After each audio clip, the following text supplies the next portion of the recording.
Hey guys, Fall Monk here. So, the reason I haven't did another subscriber special yet is I'm still blown away by all the support I've gotten lately, and thank you guys. It's absolutely amazing, and you've left some of the sweetest and most wholesome comments, and you're calling me the wholesome one, which is weird. Like, you guys been pouring out so much love on me, and I love it. It's awesome. Thank you. So, I hope you all stay with me through this little journey of mine, and we'll see how far it goes. And for those of you who don't know much about D&D, I hope you stick around and maybe you learn something, get interested in it. But for the others who actually discover my channel through this, hey, I'm glad, because I've had a lot of my other videos go up in views, and that's awesome to me. So for the rest of you and everyone else, I hope you check out my previous videos. I think they're pretty good, if I say so myself. They could be better, and I'm getting better as I go on. I'm still learning this whole YouTube thing, but hey, I appreciate any support I can get. Either way, let's get into the new video that is not a subscriber special, which if I get to 1,000, I'll actually do another subscriber special. I didn't want it to be like every day I'm putting out a new subscriber special, because I was hitting like another 100 about every day, and it was insane and amazing that I had such an insane growth for it. And thank you again to JMac, remember to sub from JMac. And for those of you who were thinking I was insulting JMac, you clearly came for the recommended, so that's awesome. But no, JMac, that's an inside joke on this channel. So go check it out and you'll understand. And so, for this next video, I want to do it on another build I came up with when I was doing my last video 600 to 700 subscribers ago, depending on when I record this video. And that was a video on a master saving throws, which saving throws are a very crucial thing in D&D. And I had this other idea for a build I kind of really like, and that is a Mage Slayer build, a Witch Hunter, whichever you want to call it. The general idea I had for this is kind of based off the Templars from Dragon Age, because in concept I thought the Templars are really cool. 90% of them sucked and were overall just kind of trash human beings, but overall their idea was cool. I really liked the idea of a character just basically made to nullify magic and be able to fight against it. So that's what I'm kind of wanting to go for. There's other Mage Slay builds you can probably do, which would be like just really make a wizard who's really good at using counterspell and dispel magic. But to kind of go for that theme from Dragon Age of a Templar, I wanted to go with an actual martial class. So for this I went with Paladin. And I used, like, you'll see some overlay from the saving throws video if you watched it, which check it out if you haven't. You can kind of get an idea of what I was going for here.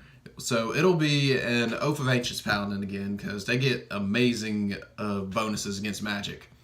But race-wise, that's where it gets a little tricky, because if we're wanting to go the Dragon Age route, more likely it's going to be human, because if I remember right, I don't think there was any non-human Templars like in the base games of Dragon Age. There might have been, but most of them seem to be human. So going UNT again wouldn't make as much sense, but UNT are really handy for any kind of mage build of just being able to be good against magic, because to get advantage on all saving throws against spells and magical effects.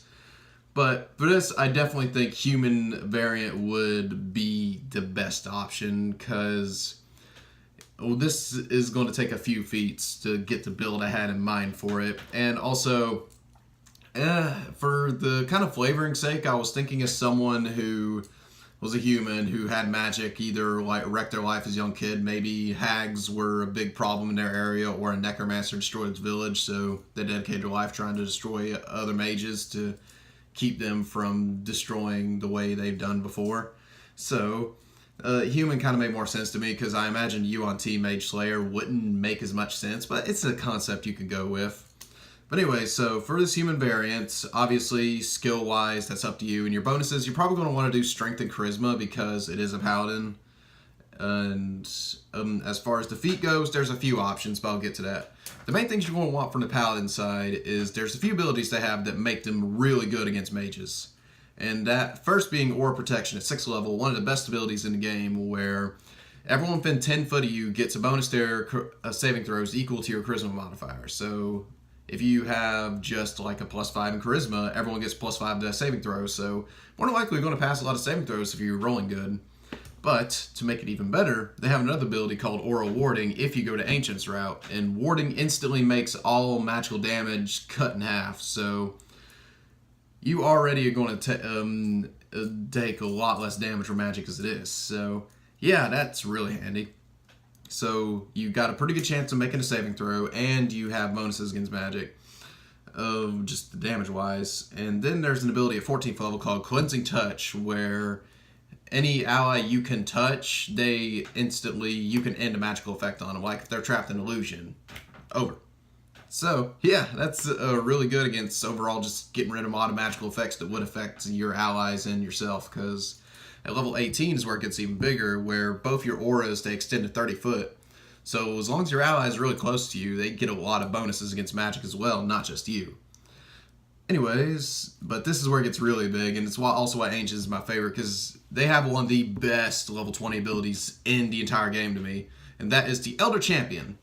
And that's, you regain 10 hit points at the start of each of your turns. Enemies within 10 foot of you have disadvantage against your Channel Divinity and your Paladin spells, and you can use any of your Paladin spells as a bonus action, which means if you're going for the Mage Slayer build, you can potentially use Dispel Magic as a bonus action. It's like, literally, a wizard can have a prismatic wall up, one of the strongest spells in the game, and you can nullify it as a bonus action, get over to them, and take them down. So yeah, that's insane to me, and I love it. Just the idea of it was really cool to me, and I hope y'all like it. But this is where it gets even better when you start putting feats in there. I'm an avid supporter of feats, and I feel like there's a few feats that work for this. In particular, I think this one's pretty obvious. There's a feat called Mage Slayer, and yeah, of course you want to take it for this build. And what it is when it gives you a few abilities, and one of them is when a creature within 5 foot of you casts a spell, you can use a reaction to hit them, so you're going to get more hits on them. But it gets even better when you do damage to them, they have disadvantage on concentration checks to keep their spell up. So yeah, you're in their face constantly hitting them, they're going to have a hard time keeping the spells up that would really hindrance to you or your party.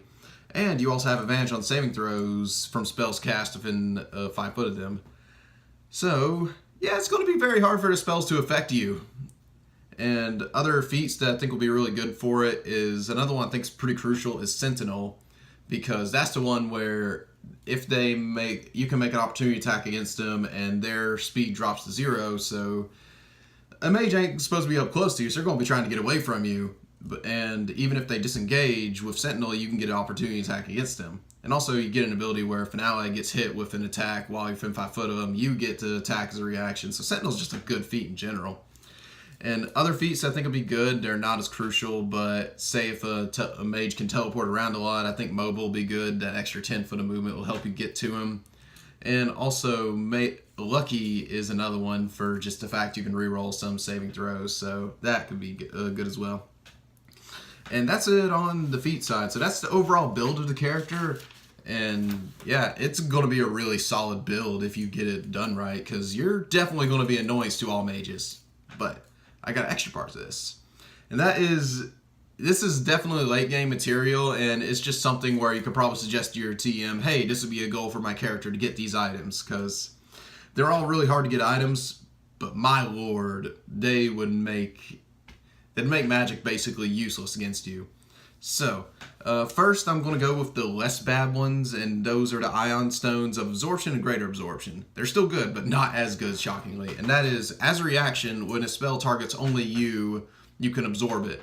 And the lesser one goes for like 4th and below, and the greater one goes to 8th and lower. And the issue is the lesser one, once you absorb spell levels equal to 20, it shatters. And the same one for the greater one, except it's 50. So it's a limited item, but spells against you are going to have a hard time. But this is where it gets even better when you factor in these next two items, which is the Ring of Spell Turning. It's a legendary item, but absolutely insane. And it's where you have advantage in all saving throws against spells that target only you, but are not area effects. In addition, if you roll a 20 for the saving throw and a spell that's 7 or lower, that spell has no effect on you, and you turn it on to caster with the same DC attack bonus and spellcasting ability as the caster. Yeah, that's insane, but so good. It's a legendary item, but that would make any character really a potential Mage Slayer. So yeah, that would really help with it. And finally, the one I think is the most ridiculous is the Rod of Absorption, because it is any spell targeting only you can use your reaction to absorb it. The absorb spell effect is canceled, and dispel energy, not spell itself, is stored in the rod. Once the rod absorbs 50 spells of energy, it can't absorb any more. If you are targeted by a spell that the rod can't store, the rod has no effect on the spell. And when you become attuned to the rod, you know the level of spells that has absorbed in it. And if you're spellcasting holding the rod, you can convert energy stored into it as spell slots to cast spells you have prepared or know. You can create spell slots only of a level equal to or lower than your own spell slots, up to a maximum of 5th level. And as a paladin, your max level is 5th, and paladins, one of their weaknesses is they have a limited amount of spells. That cancels it. The only downside is you have to hold it in your hand, so you're probably going to want to build a paladin that's built around dual wielding, which will be funny, just seeing a paladin with a sword in one hand and a small little rod that he just whacks people with in the other. But once it absorbs a spell they'll be afraid of you, that's for sure. Hey, now, so it's kind of up in the air, but I feel like once you use that, it would make the maximum level of stored spells go down. I've never actually seen this item before this day, so I'm going to have to look up a bit if that works or not. I would say it does, but I'd say that's up to DM discretion. Whether the amount of spells that it can store will reset once you start giving out spells for it to be used. Because that would be an absolutely ridiculous item if that's what you could do, but hey, it is a very rare item, so it's going to be very close to end game as this. And yeah, that's the Mage Slayer I came up with. I hope you guys enjoy it, and yeah. Thanks for all the support, guys. I hope you enjoy my actual D&D content and not just my subscriber specials, and I'll see you on the next video. Bye.